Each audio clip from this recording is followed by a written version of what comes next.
काल रात्रभर मी झोपली नाही, त्याचं कारण पुढे सांगतेच. पण आता पहाटेचे 5:30 वाजलेत आणि बाहेरचं वातावरण तुम्ही पाहू शकता, पूर्ण काळोख आहे. यापूर्वी असं मी कधीच अनुभवलेलं नाही आहे, कारण एवढ्या पहाटे मी कधी उठलीच नाही, दिवाळी सोडली तर.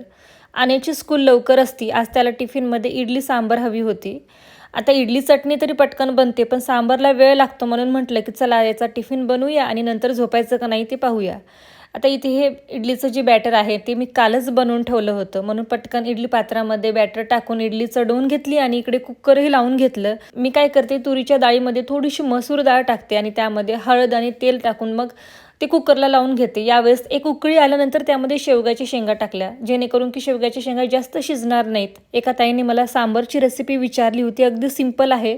यामध्ये भाज्या नसल्या, फक्त कांदा आणि टोमॅटो असला तरी चालेल. यावेळेस माझ्याकडे शेवग्याच्या शेंगा आणि भोपळा होता, म्हणून मी तोही टाकला. आणि सांबारमध्ये मी आवर्जून चिंच टाकते. आणि हा सांबारचा मसाला जो एव्हरेस्टचा आहे, हे काही स्पॉन्सर नाही आहे, मला आवडतो म्हणून दाखवला आहे. त्यानंतर त्यामध्ये सर्व लाल तिखट, हळद, मीठ मसाला टाकून घ्यायचा आणि डाळीतच चिंचेचा घोळ टाकायचा आणि छान फोडणी द्यायची. खूप छान आणि टेस्टी सांबार लागतं. अगदी इझी आणि पटकन होणारी रेसिपी आहे. सर्वात शेवटी मीठ टाकून घेतलं.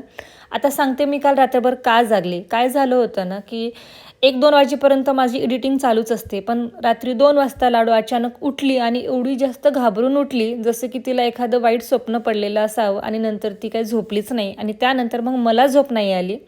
मग आनेचा टिफिन भरला, आनेला टिफिन दिला. आम्ही दोघांनीही एवढ्या सकाळी ब्रेकफास्ट केला, त्यानंतर चहा बनवला आणि आत्ता कुठे उजेड झाला. संदीपही ऑफिसला गेले आणि त्यानंतर आम्ही माय लेकी खाऊन पिऊन मस्त झोपी गेलो. भेटूया नेक्स्ट व्लॉगमध्ये. बाय.